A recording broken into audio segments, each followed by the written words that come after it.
Dalam upaya mewujudkan Palembang Emas Darussalam, Wali Kota Palembang Harno Joyo bersama dengan jajaran pejabat di lingkungan pemerintah Kota Palembang kembali menggelar kegiatan safari subuh yang kali ini bertempat di Masjid Al-Mutakin, Jalan Sukarela, lorong Masjid Kelurahan Sukarami, Kecamatan Sukarami.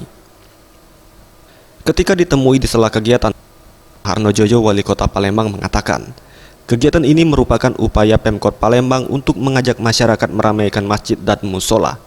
Di samping itu, pada kegiatan safari subuh kali ini juga dimanfaatkan untuk menghimbau para pengurus masjid dan musola terkait keberadaan saldo masjid.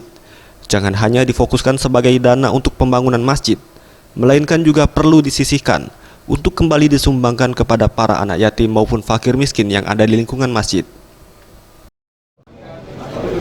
Saldo masjid, keuangan masjid itu tidak hanya dipergunakan hanya untuk membangun masjid dan musola.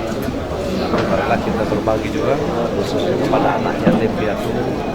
Nanti kalau dananya sudah mampu, keuangan sudah mampu, tidak hanya kepada anak yatim piatu, kepada masyarakat miskin, fakir dan miskin juga. Ia menambahkan selain untuk mengajak masyarakat meramaikan masjid dan musola, program safari subuh juga dimanfaatkan untuk menyerap aspirasi masyarakat dan menyelesaikannya sesegera mungkin.